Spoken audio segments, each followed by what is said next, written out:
Voilà, merci à vous tous. Voilà. Ce matin, je ne sais pas comment les choses vont se passer, mais je vous prépare et je vous avertis.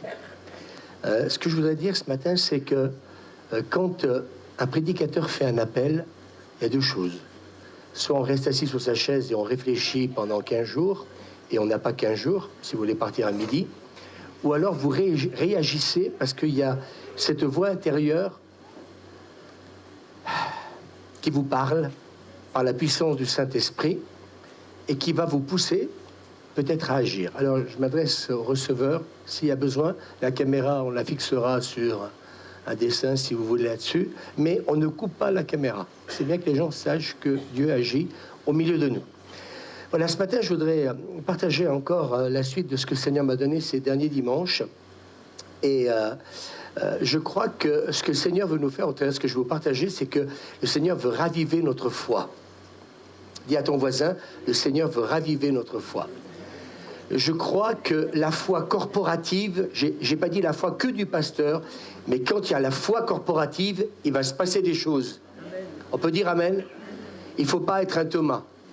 Les Thomas, on n'en veut pas. Jésus, parfois, même Pierre a fait sortir des personnes parce qu'il avait besoin, à côté de lui, d'hommes et de femmes de foi. Alors, on va mettre le texte, donc, s'il te plaît, d'Ézéchias, là, si tu veux le mettre, je t'ai donné. Je voudrais dire ce matin, oui, hier matin, on était très nombreux à la réunion de prière, jeudi aussi, ça augmente. Alors, si on vous exhorte à venir, c'est pas pour nous faire plaisir, mais c'est parce que nous croyons que le Seigneur est en train d'agir. Et pour moi, on va le voir ce matin, quand une église commence à se mobiliser à la prière, ça veut dire que le Seigneur est en train de préparer un réveil. Une église qui dort, il n'y a pas de prieur. C'est les conséquences. Mais une église qui, prie. Et moi, j'aimerais vous dire ce matin, si nous pouvions réaliser que par la prière, Dieu peut changer ses plans.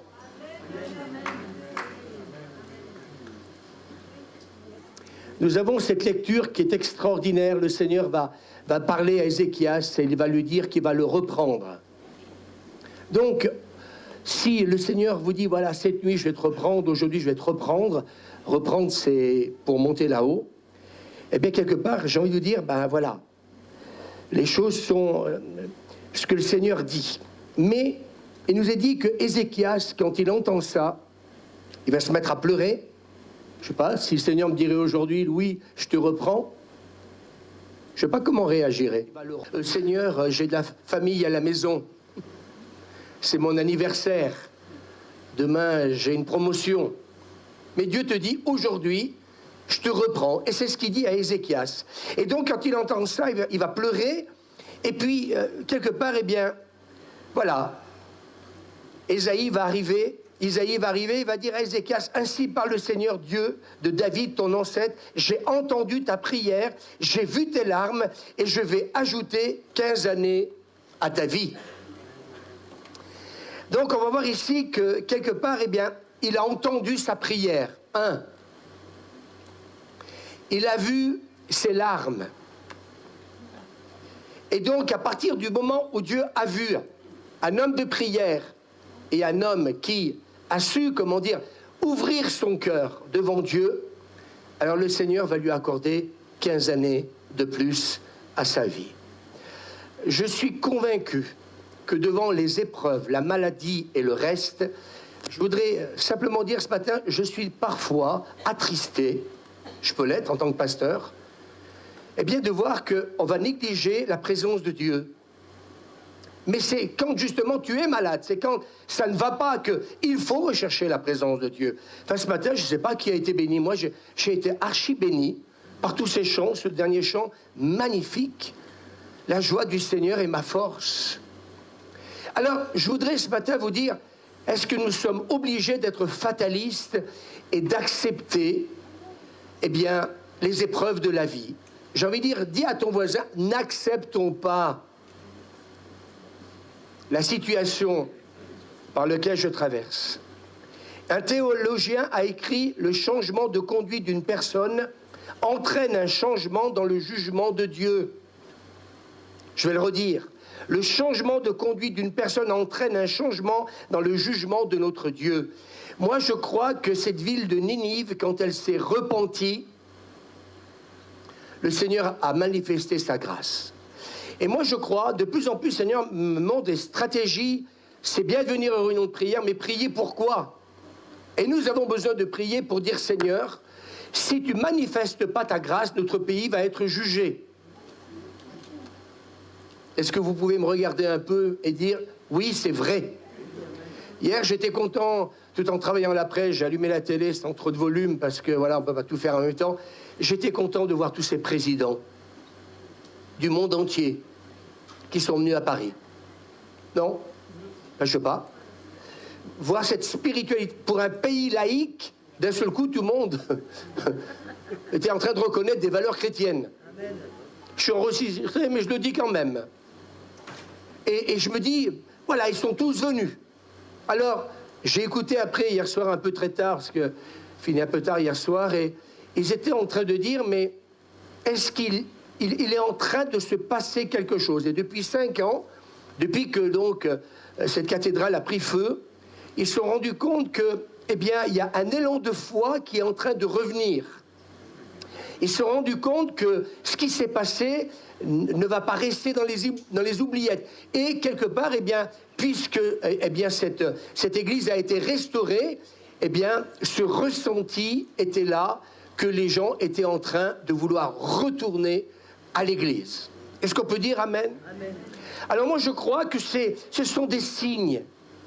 Et je crois que cette tribu d'Issachar, elle a besoin de discerner. Oui, bon, c'est vrai, 50 travaux, ça a coûté cher, etc. Mais c'est magnifique d'avoir restauré cette église. Il y a un retour à la foi. Et hier, quand j'écoutais un peu ces journalistes, etc., ils étaient tous en train de reconnaître qu'au travers de ce qui s'est passé, eh bien, il y a quelque chose qui est en train de se produire. Et moi, je dis que notre pays, eh bien, les chrétiens, les croyants, on a besoin de retourner à l'église. On a besoin de dire, Seigneur, ne juge pas notre nation. Ne juge pas notre ville. Oui, nous voulons revenir à toi. Dites amen avec moi. On veut revenir à toi, Seigneur. Moi, je crois que l'Église doit retrouver la passion. Et j'aimerais vous dire, ces derniers temps, je n'ai jamais autant réalisé. Écoutez-moi bien, j'ai pris conscience de, comment dire, notre pauvreté spirituelle. Je ne sais pas vous, peut-être que vous êtes satisfait dans votre vie chrétienne, vous êtes venu ce matin à l'église et c'est bien, mais il y a plus. J'aimerais vous dire ce matin, écoutez pas Louis, écoutez l'homme de Dieu. Et vous verrez ce matin, il y a des choses très importantes que j'ai dit tout à l'heure. Le Seigneur veut raviver notre foi.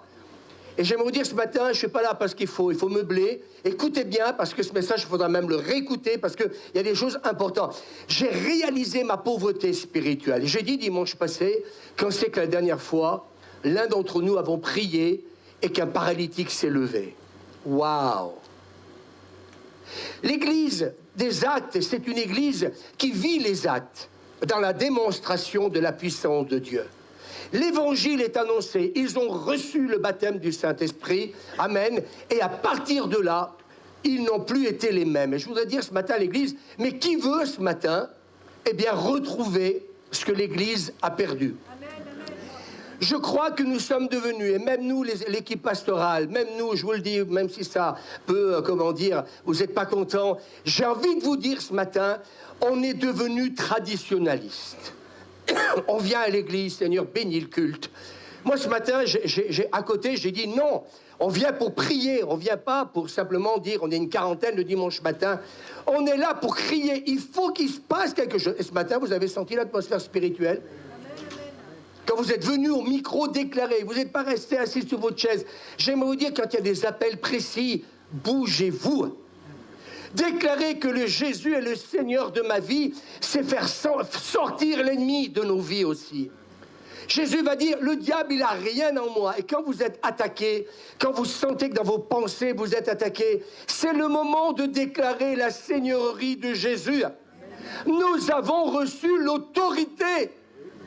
Et quand nous sommes en train de confesser le nom de Jésus, Sarah me disait hier, eh bien oui, j'ai été guéri. Tu peux être guéri chez toi, Tu peux être guéri alors que je prêche. Tu peux être guéri dans la journée. Oui, mais les médecins m'ont dit que je dois me faire opérer. Et alors? Peut-être que Dieu peut arrêter cette opération. Il a bien vu la prière et les larmes d'Ézéchias. Est-ce qu'on peut dire amen? Moi, je suis en train de découvrir la parole de Dieu. Vous voyez, ce matin, je n'ai pas envie de m'exciter. J'ai envie qu'on prenne le temps. Dieu a vu un homme. Alors, on vient en réunion de prière. Oh Seigneur, bénis le culte demain matin. Non, c'est un gars qui prie. C'est un gars qui sait qu'il va passer l'autre côté. Si vraiment, quelque part, eh bien, il demande à Dieu une intervention. Alors, quelle est la signification de la passion pour Dieu? Il s'agit d'un sentiment d'attachement puissant, c'est-à-dire que nous voulons mettre la priorité, donc pour sa présence et la personne qu'il est pour nous. Est-ce qu'on peut dire amen? C'est ça, mes amis, eh bien, la signification de la passion. C'est prendre le temps d'entretenir une relation avec lui jour après jour. Dis à ton voisin, tu entretiens ta voiture, eh bien, entretiens ta vie spirituelle. Et tu ne peux pas l'entretenir si, justement, tu laisses ta vie être affairée par plein de choses. Moi, j'aimerais vous dire, bien souvent, les gens me disent, Louis, comment tu fais? Vous savez, moi, je ne suis pas qu'en train de prêcher le dimanche matin. Toutes les semaines, il faut être là pour trouver un appartement à quelqu'un. Il faut être là, donc, pour aider le collectif. Il faut être là, donc, pour EGC. Il faut être là, dans j'en parlais tout à l'heure, des églises de la Grande Chartreuse. Il faut être là pour souffle le Saint-Esprit. Il faut être là, donc, engagé dans la ville. Et j'en oublie, donc, pour l'AIOF. Et tiens, demain, nous avons un Zoom avec l'AIOF, donc, avec notre ami Marcel Comenan, etc., etc. Votre pasteur n'est pas que le pasteur d'une église. Il travaille avec des équipes. Amen. Et nous travaillons en équipe parce qu'on veut voir un réveil régional et national. On peut dire amen. Dernièrement, nous avons perdu Carlos Payan. Et j'aimerais vous dire qu'on est peut-être passé à autre chose. Eh bien, moi, je ne suis pas passé à autre chose. On a perdu quelqu'un de valeur. On a perdu un homme de Dieu. Et j'aimerais vous dire, mes amis, est-ce qu'on va continuer, excusez-moi, à continuer à compter les morts? Alors, bien sûr, ça ne nous touche pas. Ah, il y en a certains à midi qui vont rejoindre leur famille, ah, t'as tout prévu, mais t'en sais rien. J'aimerais te dire ce matin, il faut qu'on prenne conscience que, mes amis, ça n'arrive pas qu'aux autres. Et que l'ennemi n'a pas fait de cadeau ces derniers mois, ces dernières années, à plein de serviteurs de Dieu auxquels personne n'aurait pensé, eh bien, qu'ils puissent passer l'autre côté. Oui, mais demain, à ceux qui disent demain, demain, si Dieu le veut, demain ou aujourd'hui, tu iras manger avec ta famille. Si Dieu le veut, est-ce qu'on peut le lire avec moi? Si Dieu le veut, ah, c'est dur à dire, hein. Si Dieu le veut, moi j'ai appris avec Suzanne tous les jours, si Dieu le veut, nous mangerons avec notre famille. Si Dieu le veut, nous partirons en vacances. Si Dieu le veut, demain j'irai travailler. Si Dieu le veut, je vivrai. Ah, ce matin j'ai l'onction, hein. J'aimerais vous dire, je la sens quand elle est sur moi. Il y a quelque chose, Suzanne, qui est en train de se passer dans ma vie. Je crois que c'est le temps vraiment du réveil. Alors il faut prendre le temps d'entretenir une relation avec lui jour après jour. Aujourd'hui, qu'est-ce qui nous passionne? C'est quoi qui te passionne? C'est ton travail, c'est ta famille, c'est tes loisirs, tes activités sportives, ton argent, ta carrière. Moi j'entends ça tous les jours. Oh, la priorité c'est tout ça. Eh bien j'aimerais vous dire qu'on n'est pas contre tout ça. Mais Dieu a-t-il sa place dans tout ça? Vous voulez que je prêche? Je vais prêcher ce matin. Où est-ce qu'il a sa place dans tout ça? C'est la question que le Saint-Esprit vous pose ce matin. Parce que pour ma part, ce matin, la Bible dit que c'est poussé par le Saint-Esprit que des hommes ont parlé de la part de Dieu. Et ce matin, c'est pas Louis qui parle, c'est poussé par le Saint-Esprit que je vous interpelle. Pourquoi nous arrive-t-il donc de perdre notre passion pour Dieu? Je me suis intéressé à ça hier. Eh bien, je vais vous donner deux raisons. Les difficultés de la vie qui prennent le dessus. Et à cause des difficultés de la vie, on perd notre passion, on est moins zélé. Pourquoi venir à l'église? De toute façon, le médecin m'a dit qu'il fallait que je me repose. Alors je vais me reposer. Oui, mais le temps que tu te reposes, t'es plus dans la présence de Dieu. T'es plus vivifié, t'es plus renouvelé. T'entends plus la voix de Dieu comme quelque part nous pouvons l'entendre. Étienne nous disait dimanche passé, quand je vais à l'église, j'entends la voix de Dieu. Ben, j'aimerais vous dire que quand je vais à une réunion de prière, j'entends la voix de Dieu. Alors je l'entends à la maison, sinon on ne peut pas préparer une prédication, mais ce n'est pas suffisant. J'aime entendre la voix de Dieu quand c'est un rassemblement. Alléluia, quand on se retrouve en église. Et puis donc, il parle des difficultés de la vie. Et puis, mes amis, ce qu'il dit, c'est notre amour pour Dieu devient routinier et moins passionné. Et j'aimerais vous dire ce matin, la chose à laquelle je me bats actuellement avec moi-même, c'est cette routine de la vie d'église. Vous voyez, ce matin, ça fait 3 dimanches, la louange, je ne vais pas m'en excuser, elle dure moins longtemps. Mais quand on chante ce matin, ce qu'on chante, Jésus est Seigneur, je me suis dit, à bout d'un moment, c'est bon là, excusez-moi de dire ça, c'est bon, on est en train de dire Jésus est Seigneur. Mais moi, j'aimerais l'entendre d'une manière audible. Et regardez le culte comme il a commencé à changer. Parce que d'un seul coup, il n'y a pas ceux qui sont là, qui sont pleins de Saint-Esprit, qui sont en train de vous entraîner. Mais il faut que là et là, ça fasse qu'un. Il ne faut pas que ce soit 2 travers de chemin de fer. Il faut que ce soit une rencontre avec Dieu en... Vous dormez? Une rencontre avec Dieu. Non mais... Écoutez un peu des vidéos aux États-Unis, ils n'arrêtent pas. Dis-moi, une fois, je me souviens, j'avais été avec Suzanne à un séminaire avec des Américains. Amen, alléluia. J'ai mis bon sang, ils sont excités. Non, c'était tous des pasteurs américains. Et ils disaient Amen, ainsi soit-il. Est-ce qu'on peut dire Amen, ainsi soit-il. Alors mes amis, si ma passion, elle diminue, je vais rentrer dans une vie d'église et une vie chrétienne routinière et la passion va commencer par diminuer. Est-ce que tu entretiens ta passion? Et je crois que le défi que notre Dieu veut nous lancer aujourd'hui, c'est d'entrer dans cette prière insistante et persévérante. Mais est-ce qu'il y a besoin d'être insistant? Est-ce qu'il y a besoin de persévérer? Mes amis, quand tu veux quelque chose, c'est vrai ou pas, tu es prêt à faire 500 km pour aller chercher. Moi, je vois, il y a des gens, pour acheter un chien, ils sont prêts à faire 500 bornes. Ils sont prêts d'aller même jusqu'en Bretagne pour aller chercher un chien. Je ne suis pas en train de vous dire que j'aime pas les animaux, j'aime beaucoup les animaux. Mais ma vie de pasteur ne me permet pas d'en avoir, parce que j'ai déjà du mal à m'occuper de moi. Alors en plus, il faut encore s'occuper d'un chien. Mais ceux qui ont le temps de s'en occuper, que Dieu vous bénisse. Mais j'aimerais vous dire que quand il y a la passion qui est là, on est prêt. Est-ce que c'est vrai ou pas? Il dit des bêtises, votre pasteur? Non, vous le savez très très bien d'ailleurs. C'est pour ça que j'ai pas envie de prêcher, j'ai envie de vous déranger, parce qu'il faut quelque part qu'on réalise la prière insistante. J'aimerais vous dire, quand ce gars-là, il prie Ézéchias, enfin, je sais pas, moi je me suis mis à sa place. Louis, aujourd'hui, tu vas mourir. Quoi de neuf, docteur? Suzanne, qu'est-ce que tu as fait à manger à midi? Elle dit rien. Ça va le crescendo à midi. Je pense qu'ils auront peut-être fait quelque chose pour nous. Oui, mais, non, mais on rigole, vous rigolez. Mais d'un seul coup, non, mais honnêtement, je vous pose... Non, mais Dieu te dit, aujourd'hui, je te reprends. On va voir, pasteur, tu peux pas faire quelque chose pour moi? La prière insistante. Il prie et il pleure. Moi, j'ai envie de dire, il manque dans nos églises quelque chose dans cette direction-là.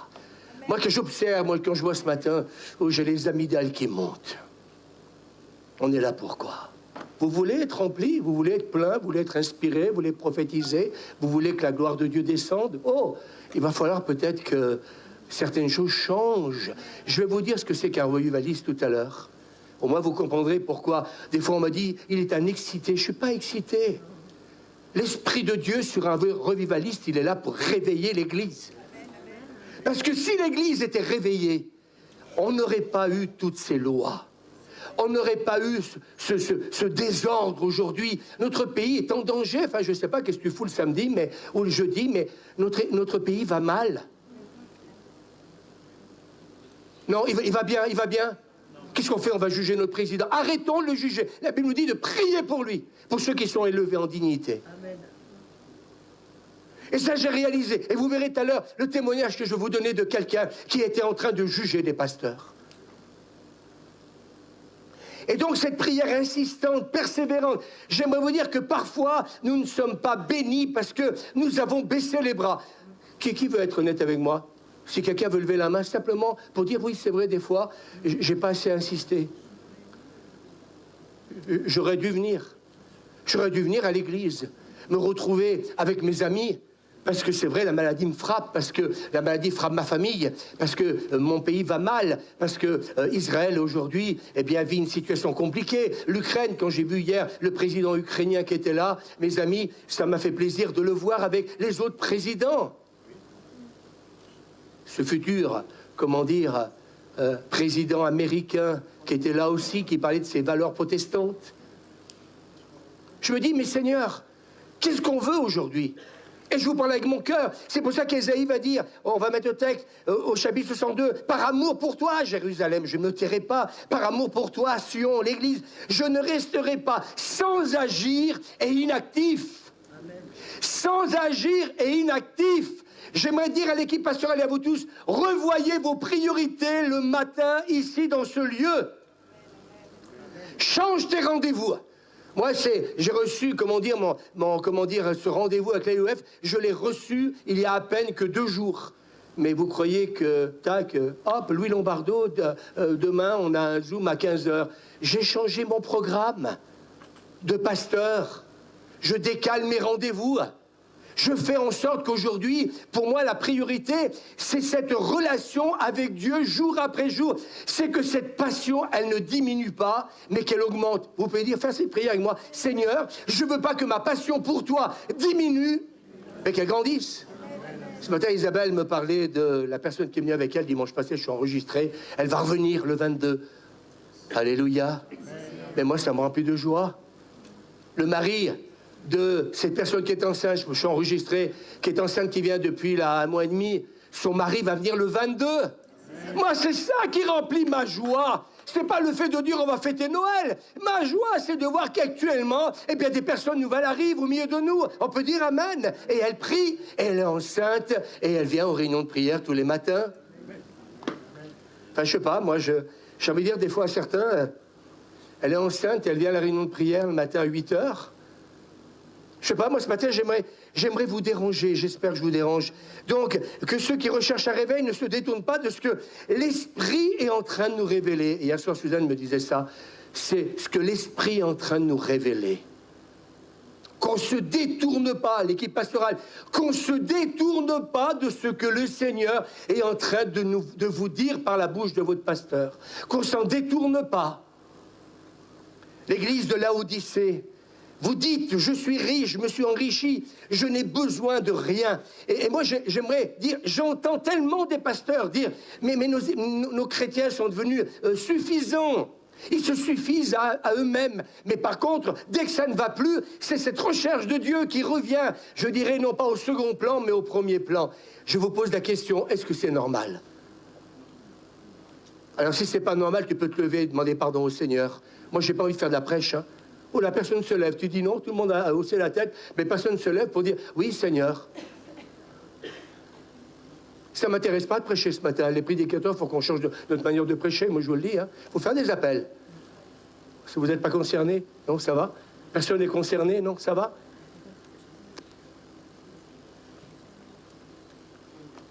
Cette autosuffisance qui fait qu'on se suffit tellement à nous-mêmes qu'on ne se rend même pas compte, mes amis. Oh, mais moi, j'ai ma relation avec Dieu. Non, non, on s'en fout de ta relation avec Dieu. C'est la relation verticale et horizontale. C'est l'Église. C'est être un avec eux, mes amis.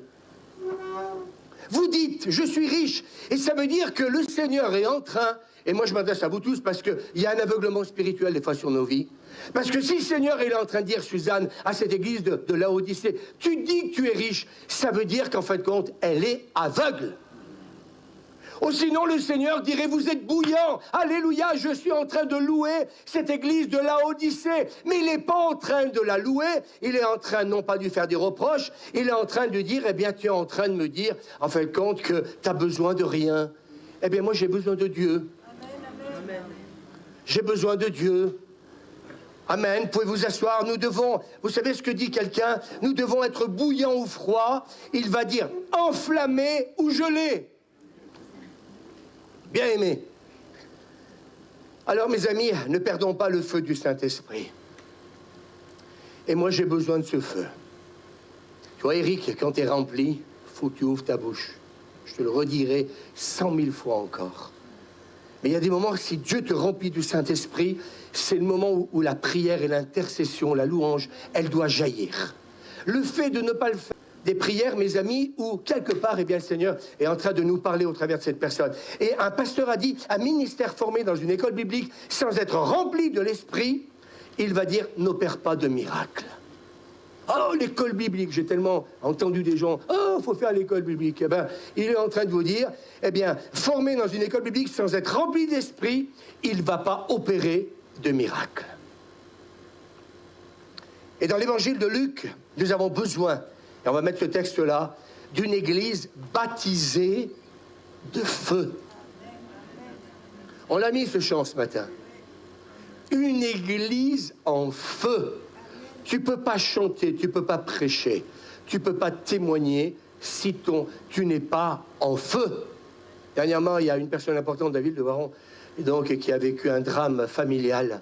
Et donc, ça fait 3 fois qu'il me dit, monsieur le pasteur, je vais vous rencontrer. Et puis là, je l'ai vu, là, ces jours-ci. Et puis donc, il est venu me voir et m'a dit, en début d'année, monsieur le pasteur, il faut que je vienne vous voir. Le Seigneur veut qu'on soit en feu. Je pose une question, est-ce que dans tout ce que je dis, est-ce que vous êtes dérangé? Si, tu peux dire oui, Sarah. Moi, ça me dérange, moi. Je suis moi-même dérangé, Sarah. Il faut être dérangé. Moi, je crois, regardez ce bâtiment-là, ça doit être rempli de chaises. Il y a un bruit, je ne sais pas ce que c'est. C'est quoi ce bruit? Je ne sais pas de machine, il y a quelque chose, non?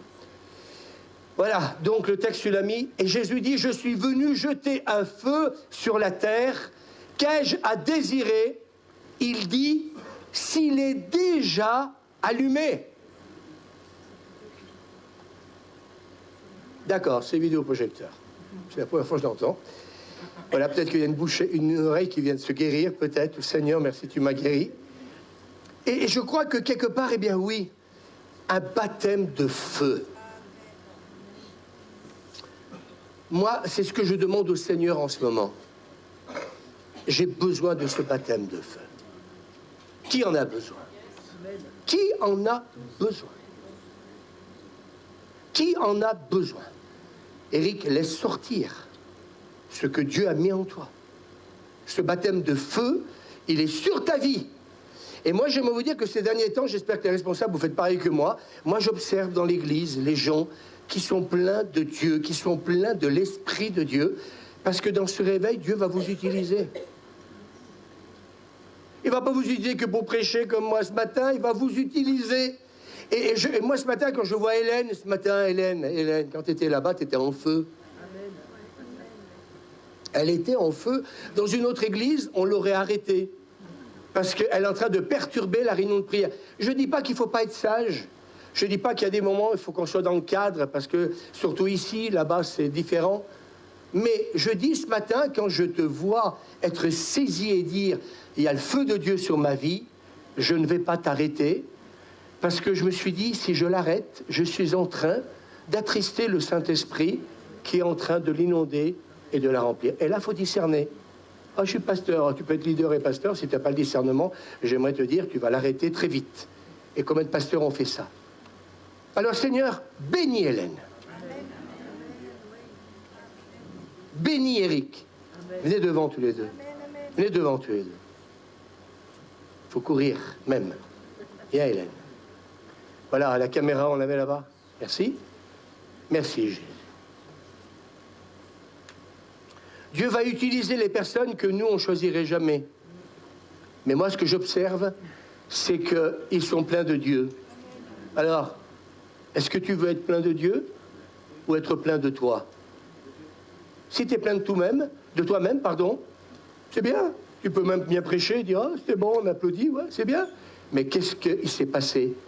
Et moi, ce matin, j'ai envie de dire, c'était pas prévu dans mes notes, ça. Si, c'était prévu une chose, c'est que je crois que c'est le temps où ce baptême de feu arrive sur l'Église. Un baptême, alléluia. Et ce texte dit, amen, je suis venu jeter un feu sur la terre, et qu'ai-je à désirer s'il est déjà allumé? Il est venu allumer ce feu. Il faut que le feu du Saint-Esprit agisse au niveau mondial. Il faut qu'on retrouve, mes amis, eh bien, non pas les effets secondaires de la personne du Saint-Esprit, mais la personne du Saint-Esprit telle qu'elle est, dans toute sa puissance. Est-ce qu'on peut dire amen? Est-ce que certains, ça vous donne envie de dire ce matin, mais moi j'aimerais ce baptême de feu? Qu'est-ce que tu dis, Maxime? Oui? Oui? Dis-moi tout. Il y a là?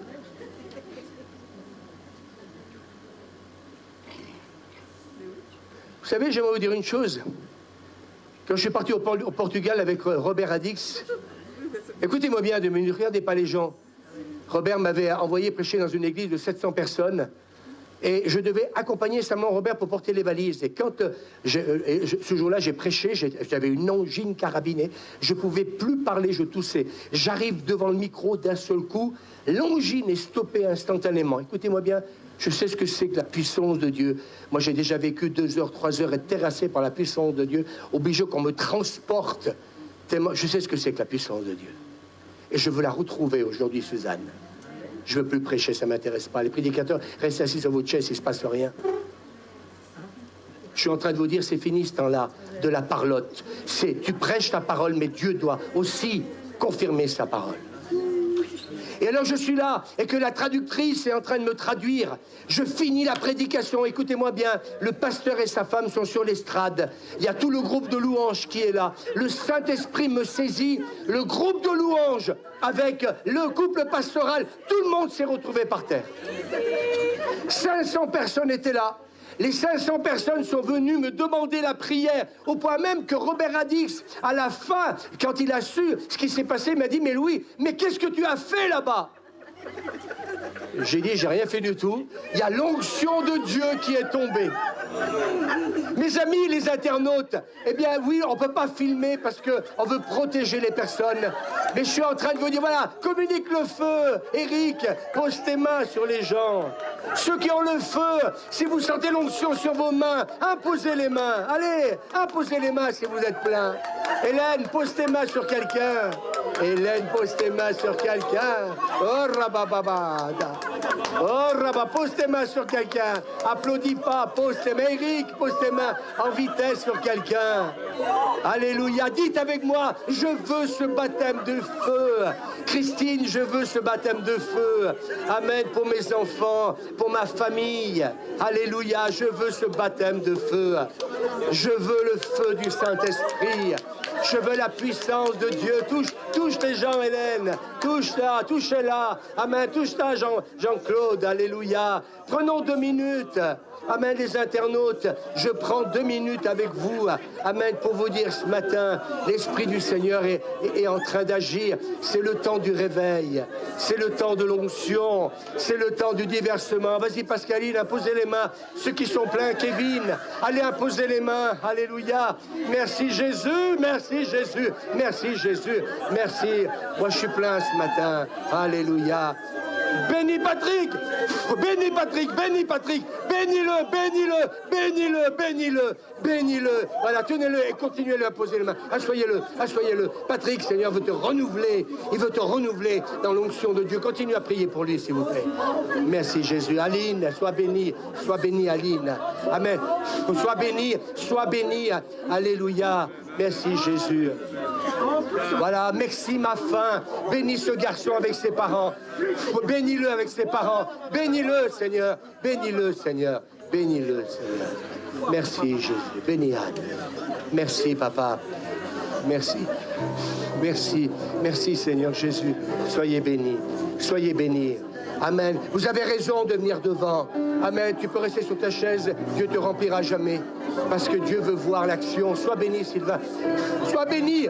Sois béni. Assieds-toi sur la chaise. Assieds-toi sur la chaise. Sois rempli. Voilà, ferme tes yeux. Reste là, dans la présence. Sois béni. Sois béni. Sois béni. Sois béni. Sois béni. Merci, Jésus. Sois béni. Sois béni, Christian. Sois béni, Christian. Sois béni. Sois béni. Sois béni, Josette, sois béni. Sois béni, Josette, sois béni. Sarah, sois béni. Sois béni, Sarah. Sois béni, Sarah. Merci, Jésus. Béni, Suzanne. Béni, Jennifer aussi. Sois béni. Sois béni. Sois béni, Jean-Claude. Sois béni. Ce matin, tu m'as fait plaisir quand tu as prié. Amen. Amen. Vas-y, c'est le moment de te lever. C'est le moment, Jean-Claude. C'est le moment, Jean-Claude. Amen, ton passé, marche dessus. Marche sur ton passé, Jean-Claude. Marche sur ton passé. Tu es une nouvelle création.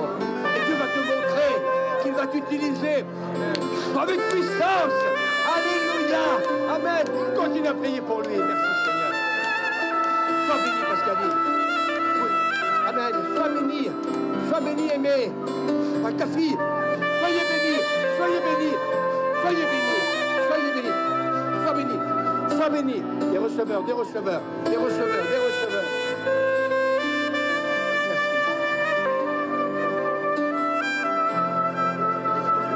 Merci. Merci.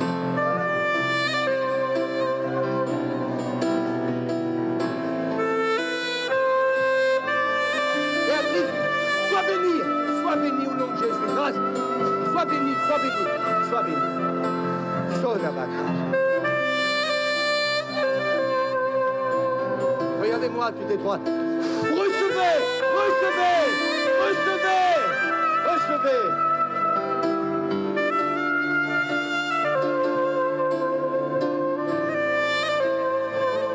Viens, Christina. Viens là, Christina. Viens avec le Seigneur. Recevez tout simplement. Laissez-vous remplir de sa présence. Angélique.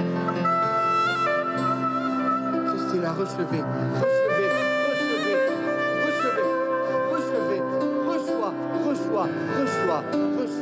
Reçois.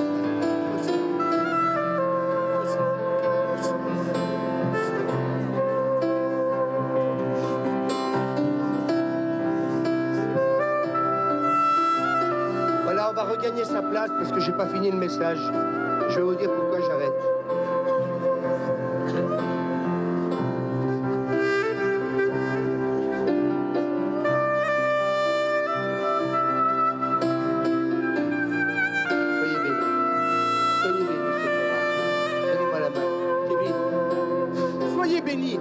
Soyez remplis du Saint-Esprit, c'est fort. Merci.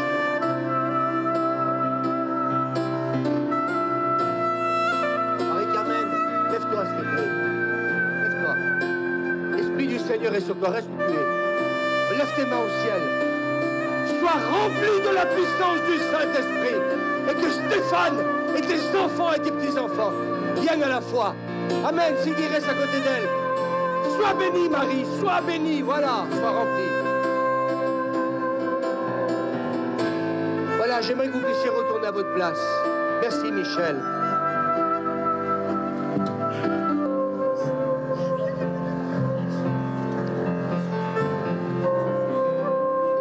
Est-ce que vous êtes d'accord que je continue le message? J'ai des choses tellement importantes à vous dire ce matin. Merci, Christelle, t'es gentille.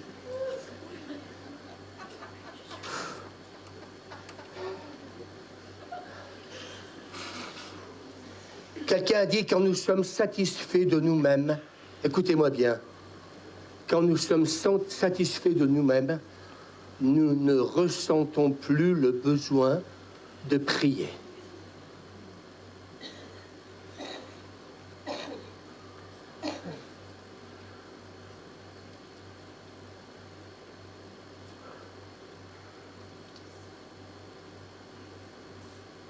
Il faut qu'on retrouve le feu. La puissance de Dieu.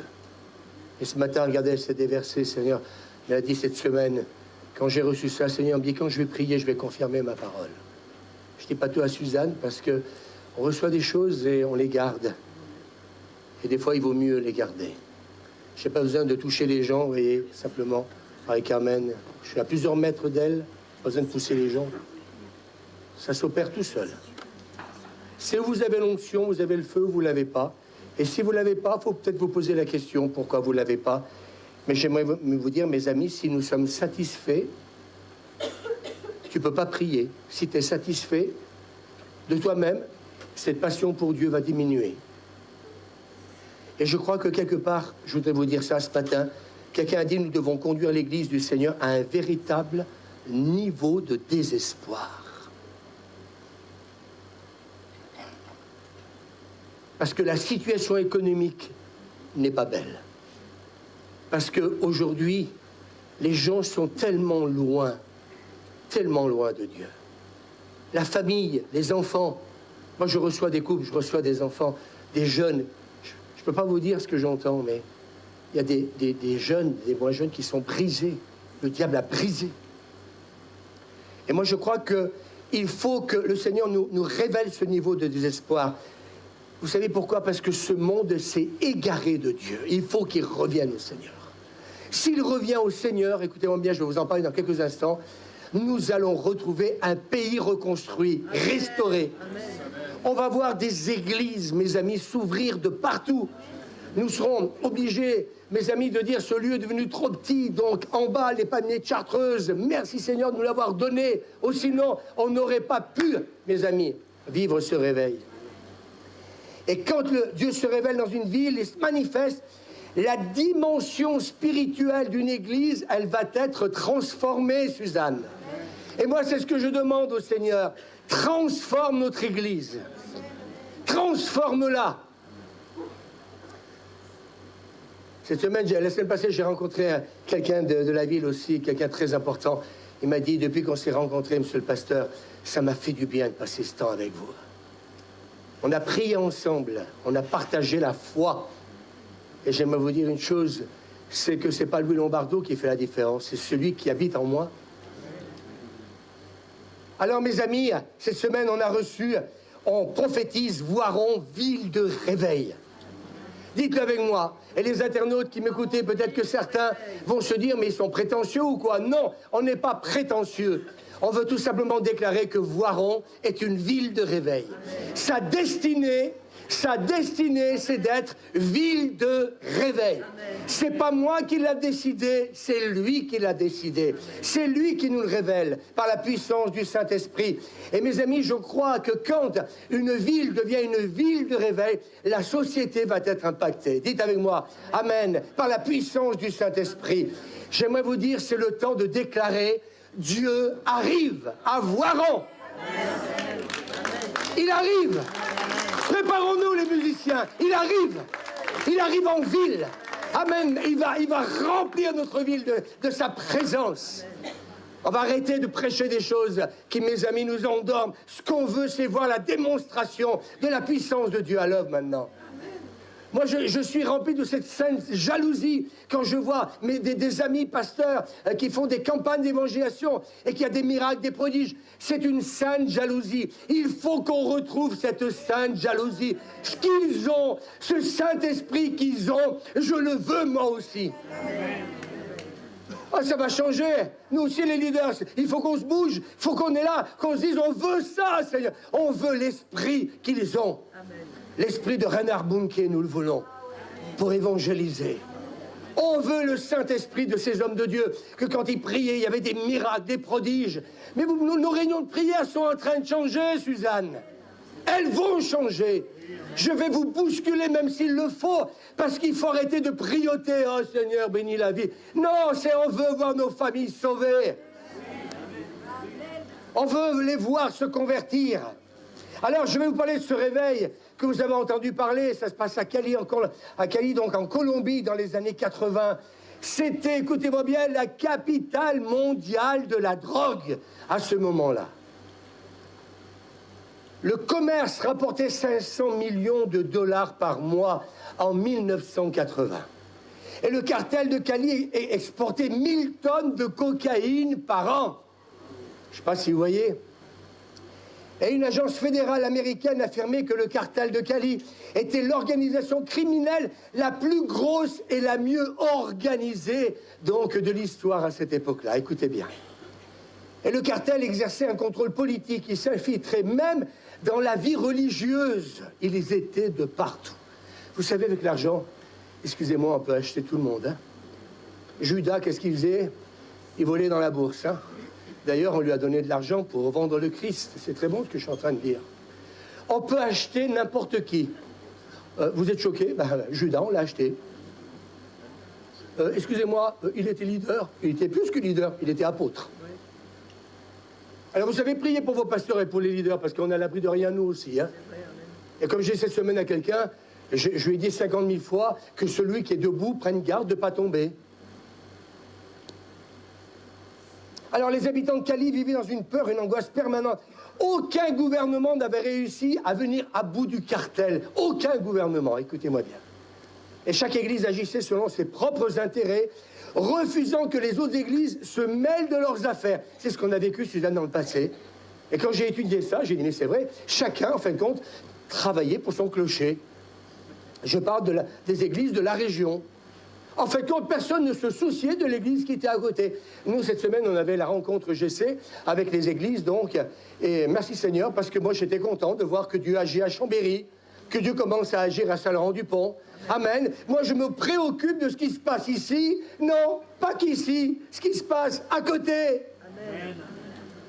Oh, mais moi, je fais partie des églises de la Grande Chartreuse. Mais excusez-moi, mais on peut s'enorgueillir de dire ça, hein, Suzanne. Moi, je ne veux pas faire partie que des églises GC. Moi, je veux bénir ces pasteurs. Je veux les encourager. Quand le pasteur de Grenoble me dit que ça canarde juste à côté de son église, qu'il y a des meurtres, excusez-moi, il disait même, écoutez-moi bien, ce qu'il disait, c'est pas du blabla, il disait, les dealers sont dans la rue, ils ont des liasses de billets, ça trafique devant tout le monde. Il disait que même quand le feu arrive, écoutez-moi bien, c'est pas tout, hein, eh bien, il disait, ils empêchent les pompiers d'aller éteindre le feu. Et ils vont éteindre le feu quand eux décident d'intervenir. Ah mais vous savez, je ne peux pas prêcher ça, moi. Moi, tous les jours, j'en entends des choses. C'est pour ça que je prêche comme ça. Et c'est quand ils donnent le feu vert, eux-mêmes, parce qu'ils sont tellement en train de trafiquer, qu'à un moment donné, les pompiers peuvent intervenir. Vous avez écouté hier un peu? Regardez les pompiers, la police, elle est attaquée maintenant. Pour que maintenant, les pompiers puissent aller chez quelqu'un, il faut qu'ils soient escortés par la police. Est-ce que je dis des bêtises? Non.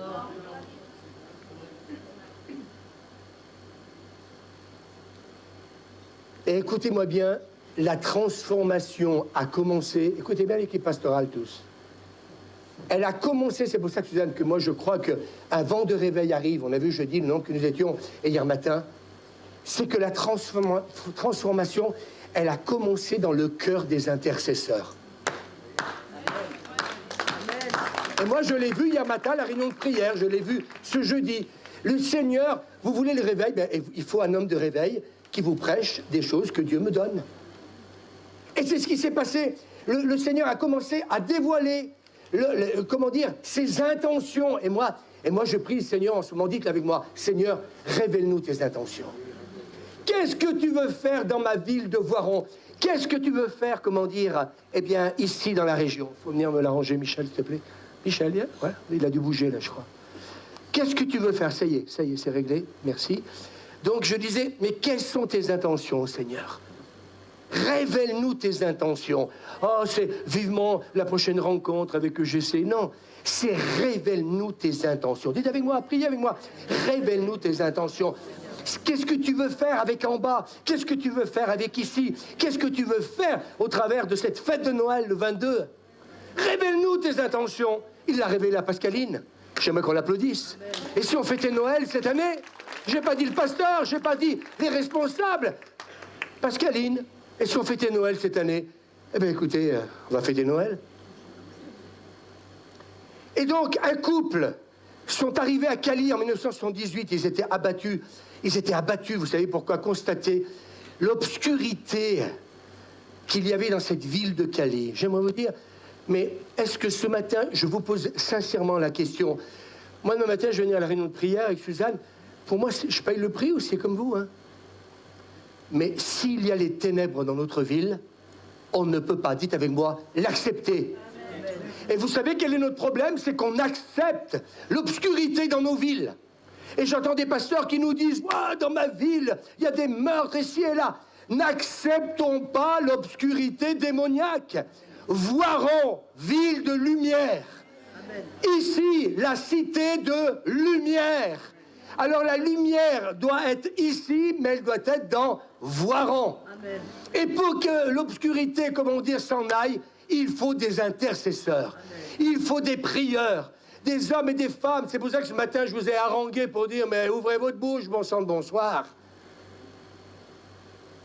Si tu es suffisant, tu vas porter ta belle petite prêche, tu vas, comment dire, eh bien chanter, c'est bien.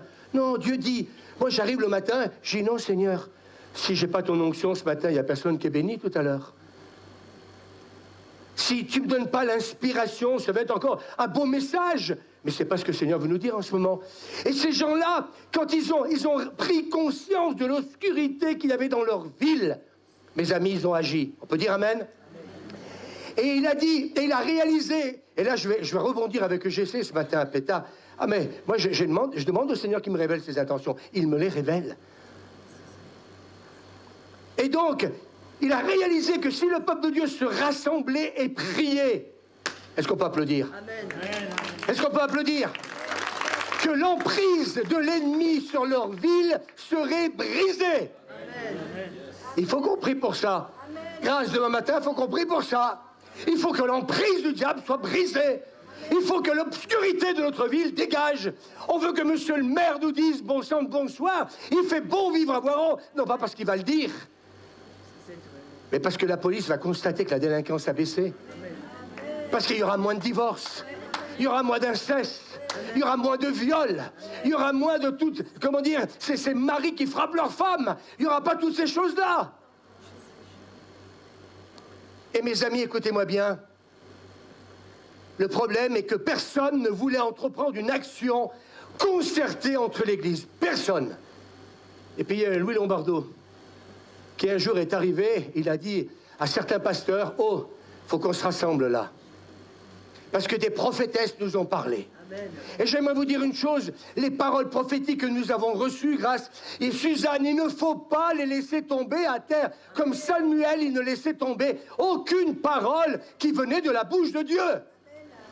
Et là, on a voulu faire quelque chose. Et puis ça ne s'est pas passé comme on aurait voulu.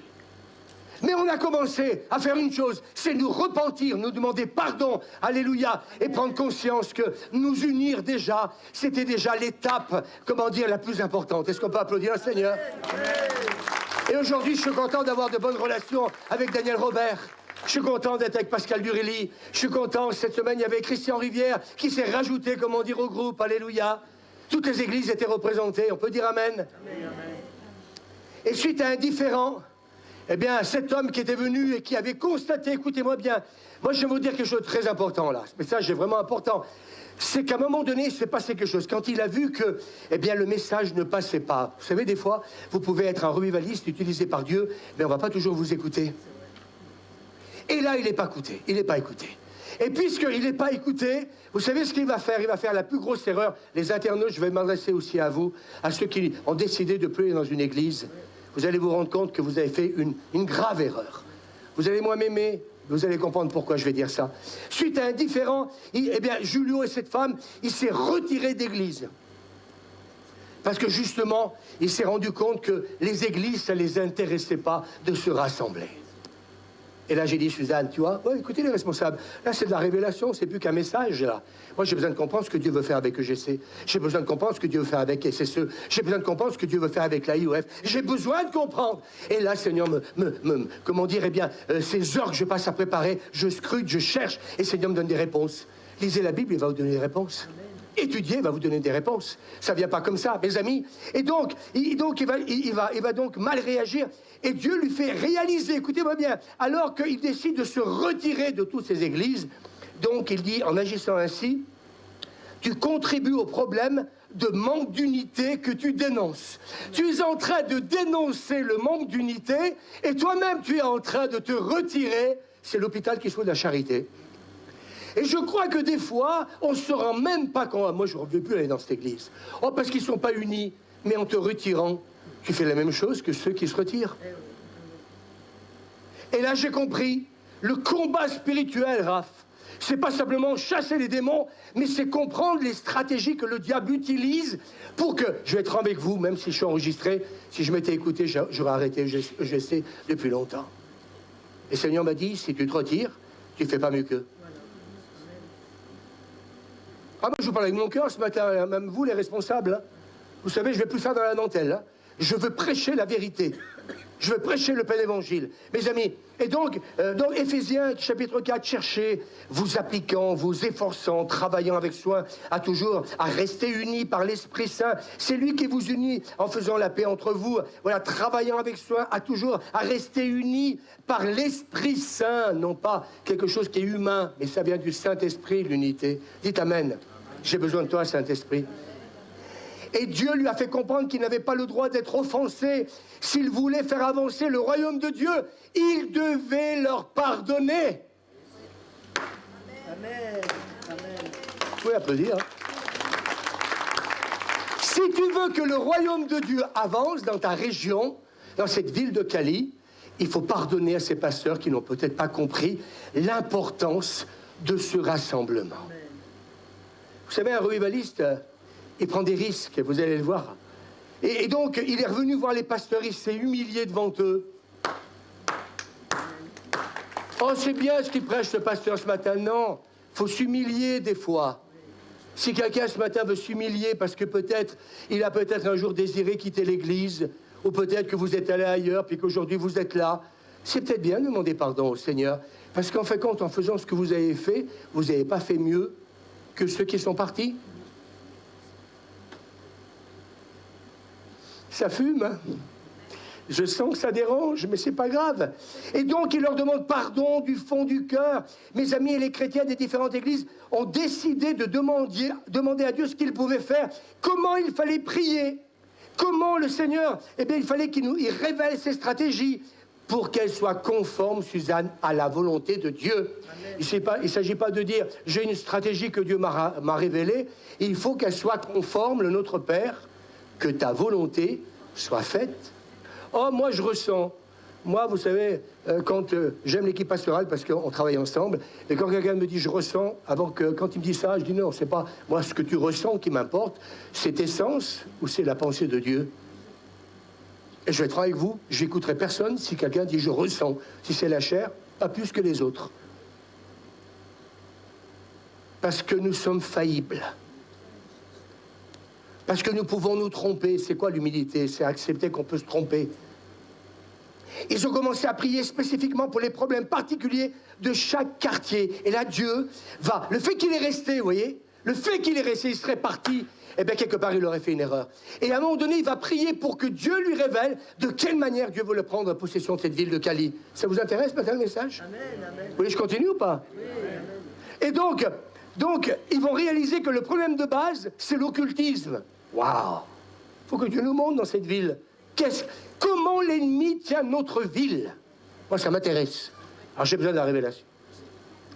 En lien avec des leaders religieux ayant des relations avec le seigneur de la drogue, même des leaders religieux, ils avaient des relations avec les leaders de la drogue. Vous voyez comme l'Église, elle peut très vite...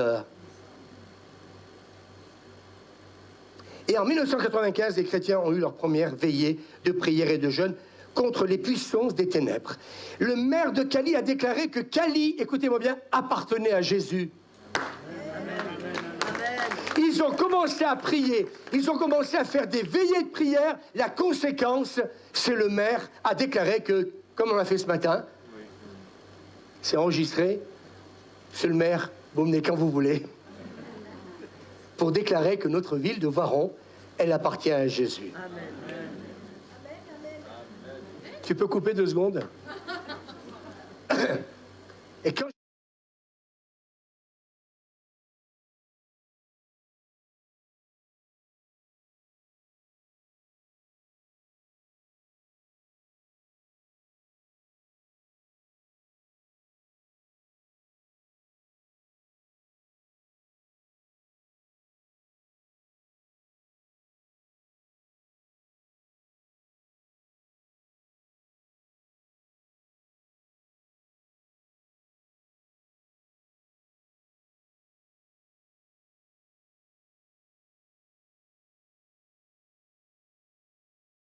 Oui, il faut être sage, vous voyez, tout en prêchant, c'est pas de l'excitation, je garde, je dirais, les choses en main. Et vous savez ce qui s'est passé quand il va déclarer ça? Les journaux ont publié, conséquence, à la fin de la semaine, il n'y a eu aucun meurtre, ont titré les journaux locaux. Rien que le fait que le maire déclare que sa ville de Cali appartenait à Jésus, oh, cette semaine, venez nous rejoindre, les gars.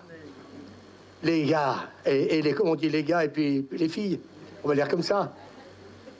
Parce qu'on a envie que notre maire, enfin vous n'avez pas envie, qu'un jour, ils nous disent, vous savez qu'au mois de janvier, il va venir fêter les vœux avec nous. Il a accepté de venir. 1h30, il va rester avec nous. Parce que je lui ai demandé de rester un bon moment. Et il m'a dit, ok, monsieur le pasteur, je viens. Et il va intervenir. Mais je vais lui envoyer ce message. Et j'espère de tout mon cœur qu'il va dire, je prie Dieu que cette ville appartient à Jésus. Et s'il le dit, je vais lui donner un bout de papier qui rajoutera à ses notes. Mes amis, à ce moment-là, il y avait donc par jour, il y avait donc une quinzaine de meurtres à l'époque par jour. En une semaine, plus rien du tout. Quand l'Église se lève, l'ennemi s'enfuit.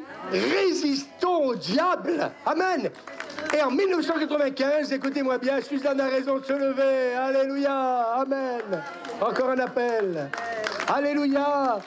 Amen. Oh, mais vous croyez que ça peut arriver? Mais oui, ça peut arriver. Vous savez pourquoi? Parce que j'ai commencé le message que Dieu peut changer ses plans. Applaudissez le Seigneur. Dieu peut changer ses plans. Dieu peut changer ses plans.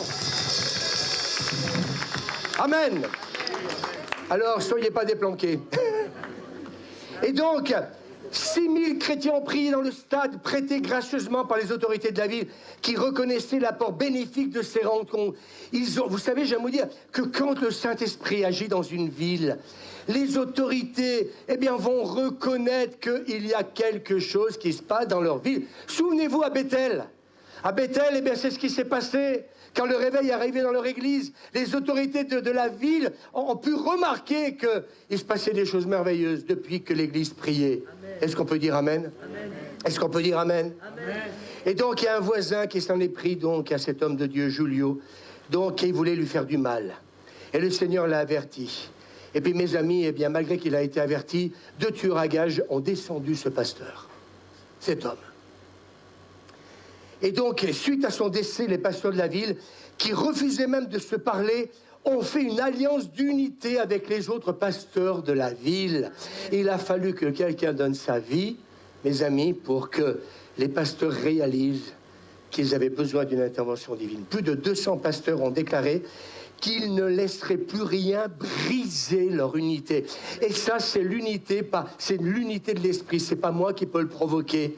Mais il faut des revivalistes que Dieu va choisir, que Dieu va utiliser pour leur dire, si on se rassemble ensemble, alléluia, notre ville va être transformée. Et le peuple va applaudir le Seigneur parce que vous déclarez que c'est vrai. Et ça a changé radicalement la ville de Cali. Les puissances des ténèbres sont tombées, amen. La corruption a grandement diminué, le cartel de la drogue a été démantelé. Amen. Vous savez ce qu'ils ont fait? C'est ce qu'il faudrait qu'ils fassent en France. Le gouvernement a envoyé des milliers de soldats dans la ville et ont fait emprisonner les dealers de la drogue. Amen.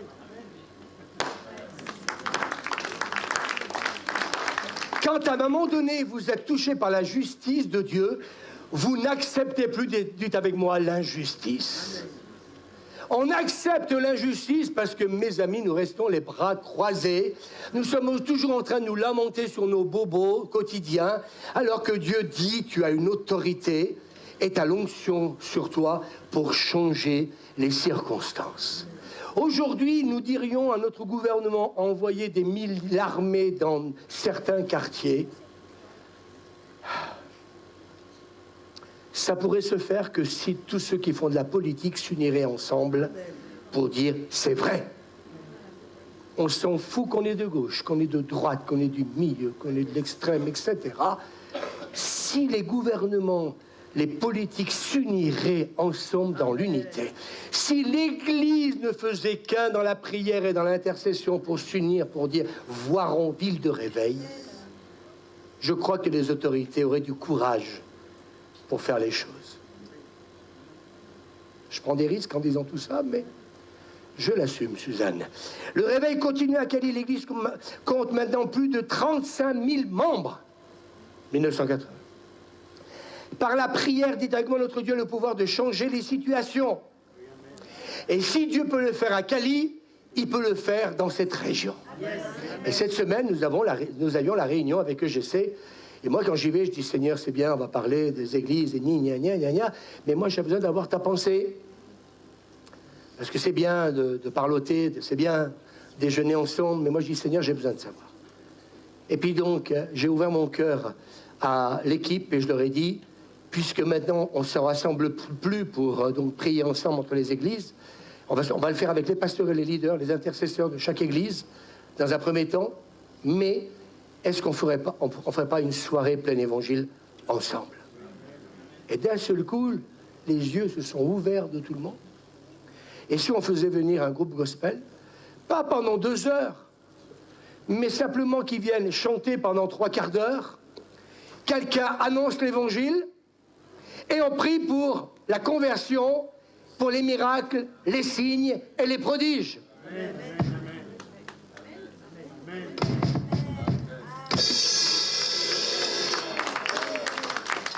Et il y a eu un élan quand ça vient de Dieu, vous savez.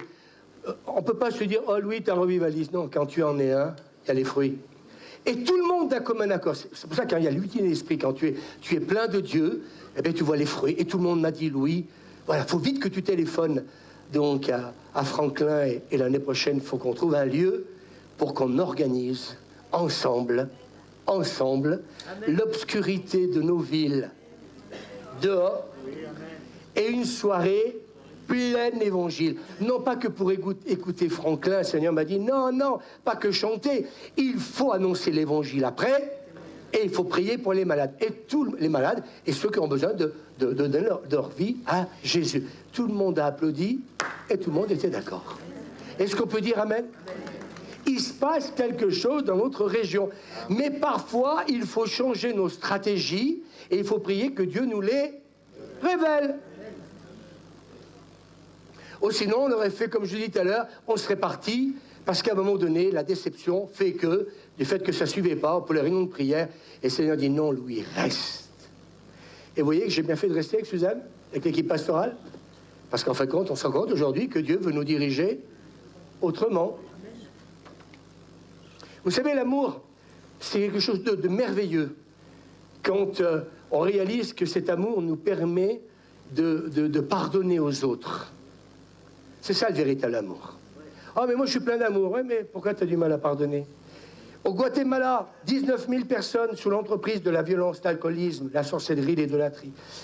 Eh bien, les habitants, donc, eh bien, ils invoquaient donc le culte des morts. Et puis, quand le Seigneur les a touchés, ils ont dédié une célébration à la vie. Amen. Est-ce que vous m'entendez?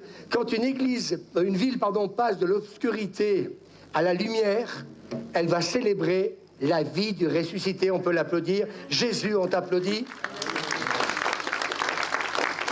80% à l'époque de la population se considère maintenant chrétien, né de nouveau. 80%.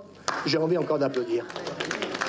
Oh mais pasteur, mais vous êtes en train de nous dire quoi ce matin? J'ai commencé le message en disant, je vais vous secouer, je vais raviver votre foi. Amen. Voilà, bien, elle est... J'y crois. Il y avait 4 prisons. Et on devait envoyer donc les prisonniers en autobus dans d'autres villes parce qu'il n'y avait plus de place dans les prisons. Écoutez-moi bien ce qui s'est passé. 80% de conversion. Dites avec moi, ça se remarque. Voir Grenoble, vous allez pouvoir sortir le soir. Vous allez pouvoir y aller tranquillement. Alléluia. Et puis quand vous allez voir un dealer, vous allez lui dire, oh, viens dealer avec moi dans mon église. J'ai un deal pour toi. Viens rencontrer Jésus-Christ comme ton sauveur personnel. Mes amis, les rares chrétiens évangéliques étaient méprisés, les pasteurs étaient maltraités. Un jour, 6 bandits, ils ont saisi un pasteur et lui ont mis le pistolet dans la bouche. Ils ont voulu tirer et le coup n'est pas parti.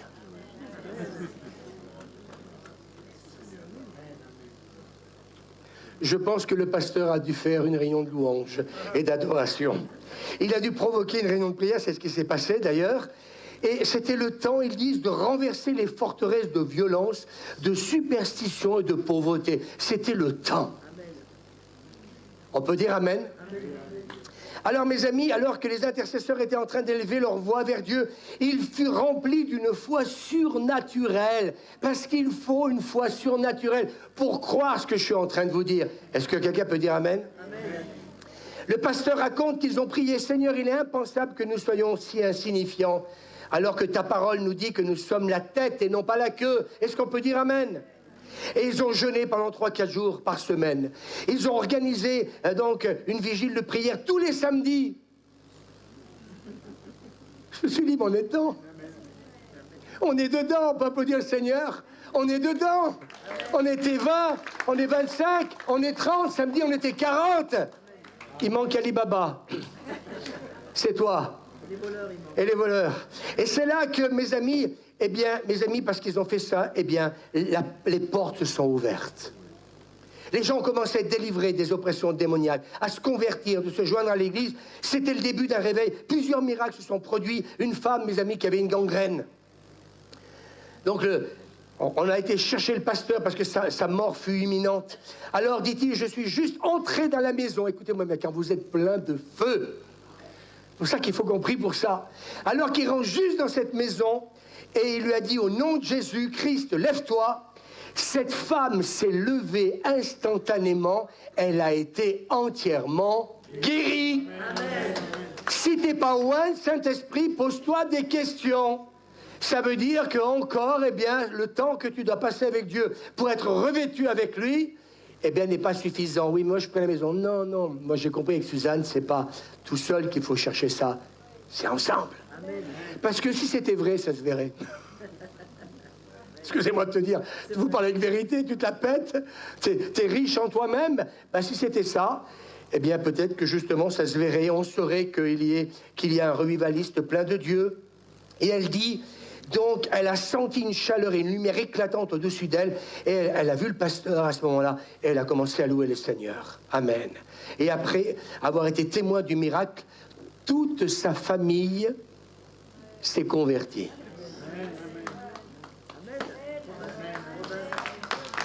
Grâce, Raphaël, Pascaline, on n'a pas le choix. Seigneur, sauve le 22, cette personne. Mais ce n'est pas cette personne que Dieu veut sauver. C'est le temps des guérisons et des miracles.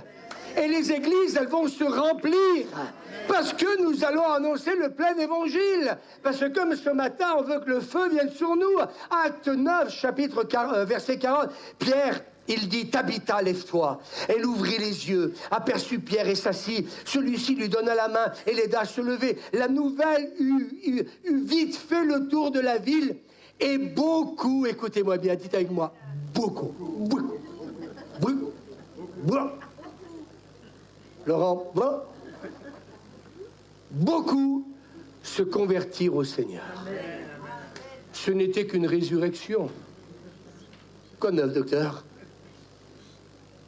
Et nous, on est là. Oh, Seigneur, de quelle manière on va toucher notre ville, etc. T'as besoin, on a besoin de l'onction. Quelqu'un ne veut pas se lever et dire, oui, je me relève encore une fois. Parce qu'elle ne s'est pas levée parce qu'il s'appelle Pierre. Mais parce qu'il y a eu la Pentecôte. Et à un moment donné, lève-toi, Tabitha, alléluia. Et puis, elle est ressuscitée des morts. Est-ce qu'on peut dire Amen? Oh Seigneur, sauve ma famille. Pétard de Schnock, si vous avez quelqu'un de très connu dans Voiron qui meurt et qui ressuscite, vous allez voir si votre église, les gens ne vont pas y venir.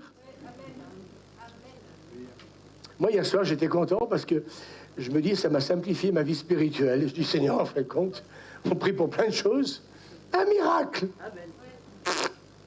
La salle pleine. C'est marqué ou non? C'est marqué ou non?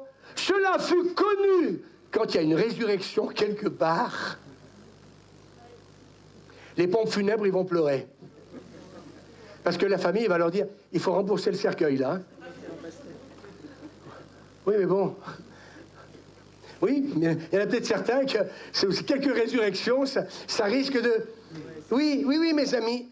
Et mes amis, maintenant dans cette ville, il y a 19 000 habitants, il y a plus de 2 douzaines d'églises évangéliques. L'église du pasteur compte plus de 2200 membres. Asseyez-vous, 1200 membres. Tout simplement parce que cette femme a été guérie. Ils avaient raison, acte 4, de dire « Seigneur, étends ta main pour qu'il y ait des signes, des miracles et des prodiges ». Ils avaient raison. Et puis l'impact du réveil a touché toute la société. Écoutez-moi bien, avant, il y avait 36 bars. Il n'en reste plus que 3.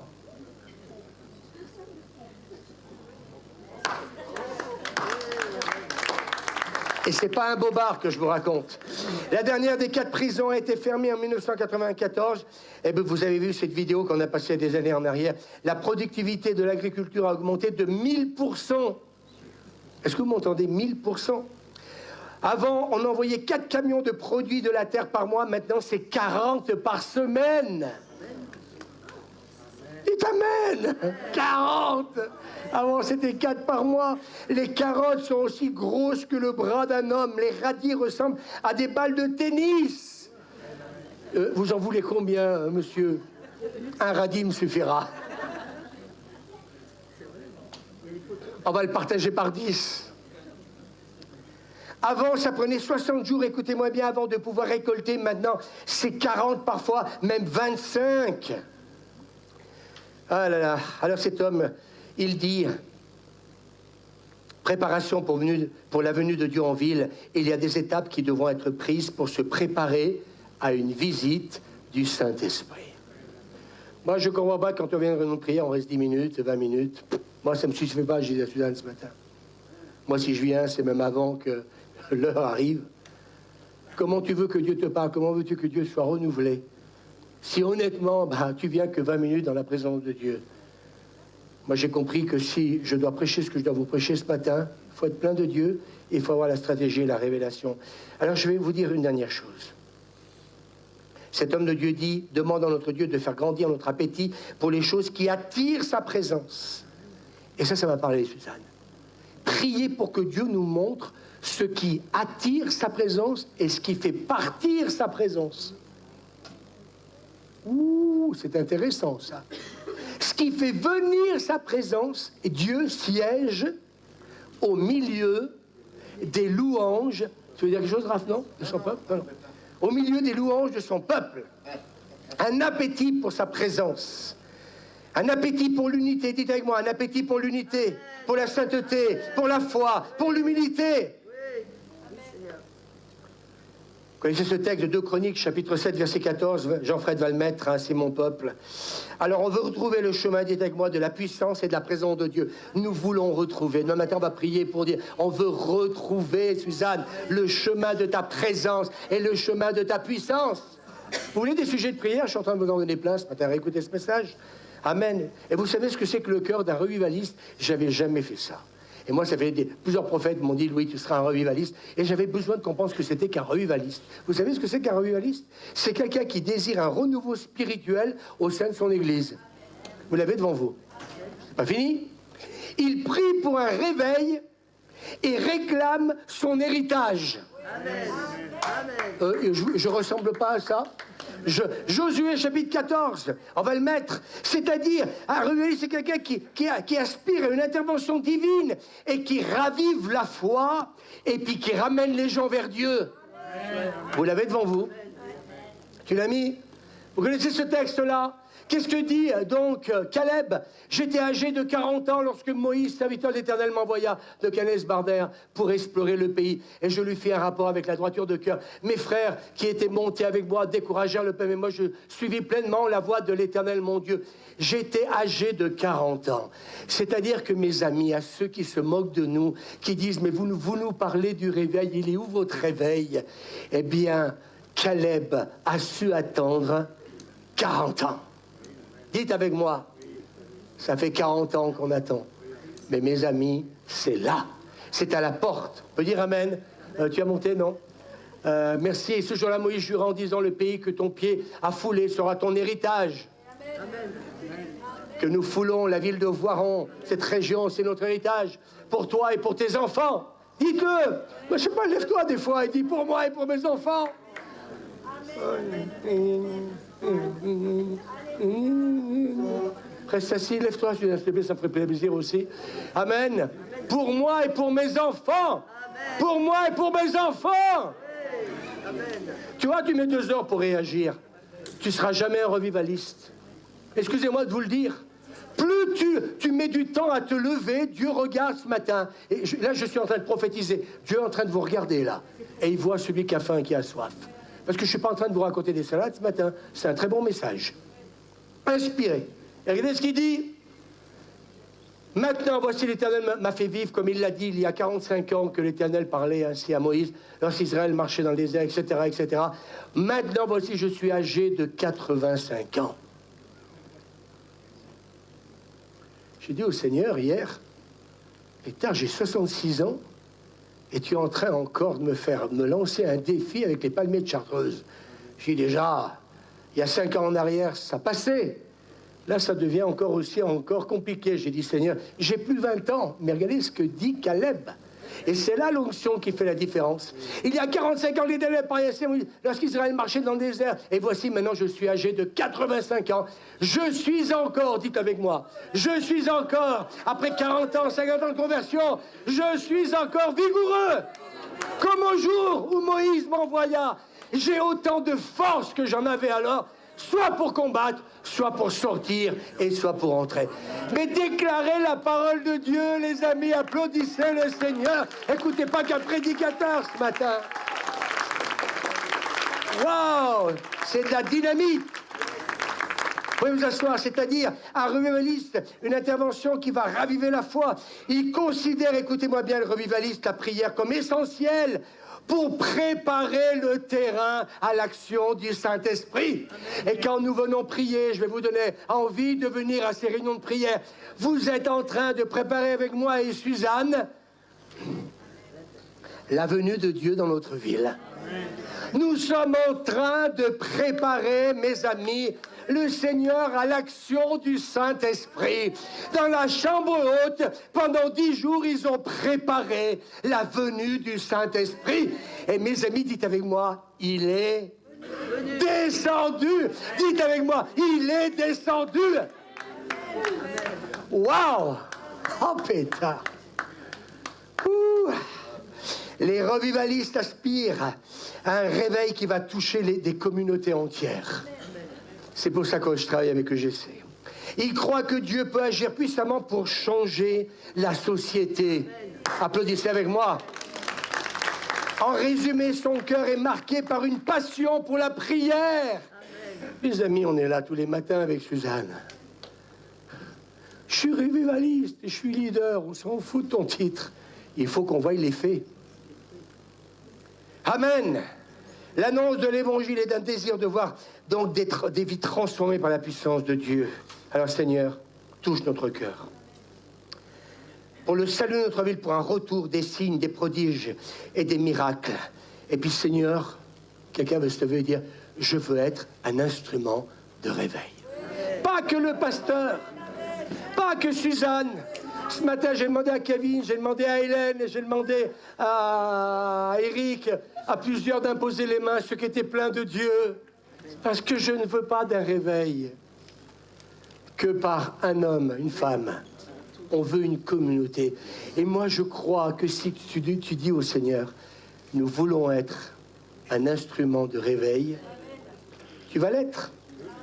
Alors, dimanche passé, on a fini, vous souvenez-vous, on n'est pas satisfait. Épargne ma famille, ma ville, mon pays. Amen. On élève un mur pour dire, Seigneur, épargne ton peuple. Il n'y a que le Saint-Esprit qui va les convaincre. Et Jésus nous révèle son intercession pour cette ville. C'est pour ça que j'ai voulu prêcher ces choses-là. Je cherche quelqu'un qui intercède. Nos cris, notre cause vont faire la différence pour notre Dieu. Amen. Tu m'entends, Suzanne? Nos cris, nos causes feront la différence. Je m'adresse à l'équipe pastorale et à vous tous. Venez alors aux réunions de prière, venez même y avant, parce qu'on y est avant avec Suzanne. Personne ne vous en voudra de prendre un quart d'heure de plus. Mais si tu es mal dans ta peau, pose-toi la question. Moi, je ne peux pas chercher Dieu en 20 minutes. Il faut passer 1 heure dans sa présence. Et là, tu pries. C'est pas normal quand tu pries pas. C'est pas normal quand tu n'ouvres pas ta bouche. Tu veux que ta ville soit sauvée? Je vous ai donné ce matin, excusez-moi, mais un message rempli de clés. C'est soit vous le réécoutez pas, soit vous le réécoutez. Et quand vous allez mettre en pratique tout ça, le Saint-Esprit va continuer le travail. Et j'aimerais vous dire une chose, je suis content que Suzanne soit toujours à mes côtés. J'ai pas besoin de lui dire lève-toi, c'est elle qui est là et qui me soutient pour être ensemble. Et mes amis, elle fait tout pour être là, même quand parfois il nous arrive de rendre service, et c'est rare, parce qu'elle a compris où est sa place. Parce qu'aujourd'hui, ce que se joue, c'est pas l'histoire d'une église, c'est l'enjeu d'une ville et d'un pays. Alors mes amis, moi je ne veux pas, et j'espère que vous êtes avec moi, nous ne voulons pas que notre pays sombre comme la Grèce. Et on n'y est pas loin. Et j'ai le sentiment, quand j'écoute des politiques et d'autres, que tout le monde se dit, mais non, pas la France. Ça ne peut pas lui arriver. Ô Église, tout peut arriver. Mais il faut chasser les ténèbres, l'obscurité de nos vies. Et je ne sais pas quel chant vous avez préparé, Envoie le réveil. Eh bien, j'aimerais peut-être vous demander, on va dire au revoir aux internautes, passez un bon dimanche. J'ai prêché en vérité et j'espère que vous accepterez la vérité du Seigneur. J'espère que vous aussi, vous accepterez.